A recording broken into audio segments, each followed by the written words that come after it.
फालतू का मुकदमा लगा दिया। एक तो पापा इधर से खत्म हो गए, छोटे हम तो 1 साल के थे। फिर एकदम से प्रेशर आ गया कि अब क्या करेंगे, मम्मी एकदम पागल सी हो गई। मेरे भाई भी थे मेरे, अभी तक मेरी पूरी स्टोरी किसी को नहीं पता। मेरे 8 भाई थे, 8 भाई खत्म हो गए। ये कैसे लड़ाई झगड़ा? जय श्री राम भाई सभी को। तो जैसे आप सभी ने छोटी मोटी वीडियो देखी, तो मैं आप सभी को इसकी पूरी वीडियो दिखाने वाला हूं। तो इससे पहले मैं शिवानी जी के बारे में कुछ कहना चाहता हूं। उन्होंने वीडियो के अंदर क्या बताया ऐसा कि जितने भाई बिग बॉस में जितने भी टीम के थे खेल रहे हैं, उनको भाई इमोशन कर दिया शिवानी जी। तो उन्होंने बताया भाई कि वो कैसे गांव से, एक छोटे से गांव से आज इतने बड़े मुकाम पाया है भाई।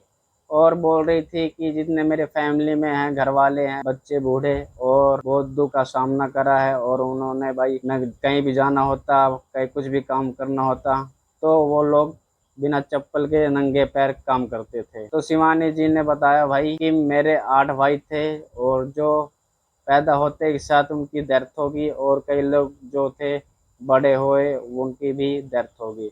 उसके बाद उनकी एक बहन थी जिनकी भाई उन्होंने जल्दी में ही शादी कर दी गई थी। वैसे ही जैसे गांव में ऐसे छोटा मोटा शादी करते हैं, वैसे तिलक लगा के उनकी शादी कर दी। तो बच्ची थी शिवानी जी, तो उनके 1 साल के बाद उनके पापा की भी डेथ हो गई थी।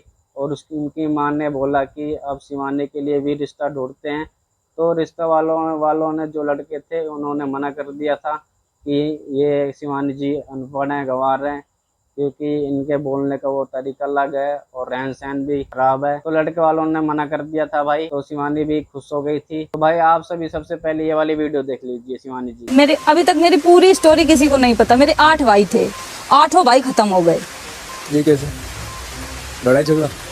बचपन में पैदा हुए खत्म हो गए, बड़े हुए खत्म हो गए, पैदा हुए खत्म हो गए, बड़े हुए खत्म हो गए। मेरे 8 भाई थे, 8 भाई खत्म हो गए। फिर उसके बाद 3 बहनें बची, मतलब बड़े भी हो गए बीमारी से। नहीं कई बार पुराने टाइम ये होता था, किसी के पास पैसे नहीं होते थे, कोई अस्पताल नहीं था, घर में बच्चे होते थे।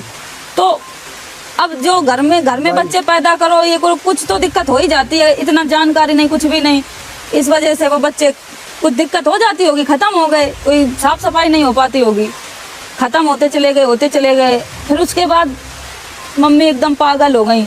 एक तो मेरा बहुत बड़ा भाई हो गया, तब वो खत्म हो गया। तो मम्मी एकदम पागल हो गई कि अब हमें भी मर जाना चाहिए। तो फिर सबने समझाया, सब पापा समझाए कि अरे कोई बात नहीं, ये जीवन है, जीवन को पड़ा हुआ है, ये अगर इतनी जल्दी हार मान जाए तो कुछ नहीं। फिर उसके बाद ऐसे ही होते 3 बहनें बची मेरे घर में। 3 बहनों के बाद मम्मी सोची चलो फिर ये आस थी कि एक लड़का पैदा हो जाए। उसके बाद हम पैदा हो गए, लड़की फिर भी पैदा हो गई।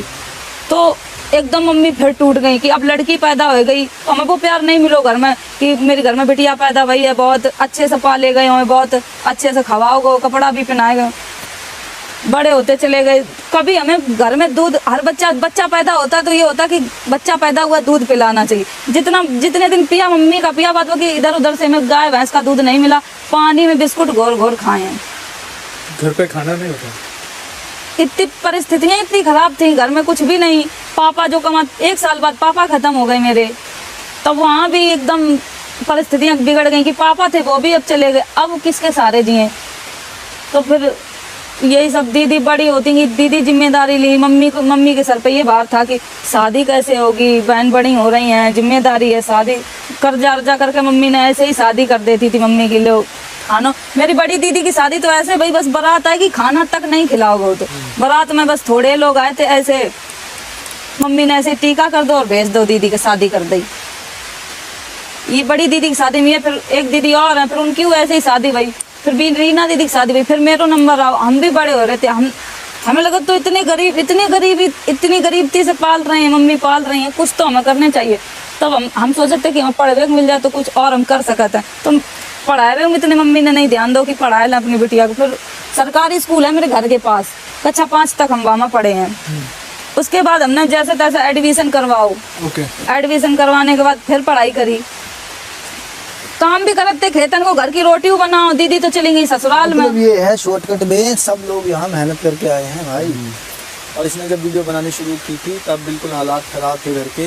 घर के हालात इतने फिर अभी नहीं, घर के हालात इतने, जब वीडियो बनाना स्टार्ट किए तो मम्मी इतना गांव वाले इतने विरोध करें कि ये वीडियो बनाएगी तो घर गांव के बच्चा बिगड़ जाएंगे, ये इसको गांव से निकालो, इनको गांव से निकालो, ये सब चीजन के बाद जब उसको 3 साल हो गए ना। ऐसे भैया फिर संघर्ष करते रहे, फिर टिकटॉक बंद हो गो। टिकटॉक बंद हो जाने के बाद फिर मम्मी ने मेरी शादी तय कर दी कि अब शादी कर दी है, अब तुम भी जाओ अपने घर, अब हम। तो जैसे आप सभी ने वीडियो के अंदर भाई देखा, भाई शिवानी जी बोल रही है कि मैं कितने दुख मुसीबत झेल के आज बिग बॉस के घर में पहुंची हूं। ये सब मेरे ऑडियंस का प्यार है। अगर मेरे पापा आज जिंदा होते तो वो बहुत खुश होते। मैं एक बात कहना चाहता हूं कि भाई अगर शिवानी जीतती हैं तो गाँव की जितनी भी लड़कियाँ होती हैं यूपी बिहार की, उन्हें भी हौसला मिल जाएगा कि हम भी आगे बढ़ेंगे, क्योंकि बहुत लड़कियों का सपना होता है भाई, अलग अलग सपना होता है और सबका अधिकार होता है आगे बढ़ने का। तो भाई सबको आगे बढ़ना चाहिए, मैं तो ये कहना चाहता हूँ। और आप लोग भाई ज़्यादा से ज़्यादा शिवानी जी को जिताने की कोशिश करना, क्योंकि उसे जीतने से भाई गांव की लड़कियों को भाई हौसला मिलेगा। तो आप लोग कमेंट में ज़रूर बताना भाई इस बार किसको जिताना चाहते हो। अगर जिसको जिताना चाहते हो कमेंट में ज़रूर बताना भाई। और मैं यही चाहता हूँ भाई आप लोग ज़्यादा से ज़्यादा शिवानी जी को जिताना, क्योंकि मैं भी फुल सपोर्ट करूँगा शिवानी जी को। और मिलते हैं नेक्स्ट वीडियो में, जब तक के लिए जय श्री राम।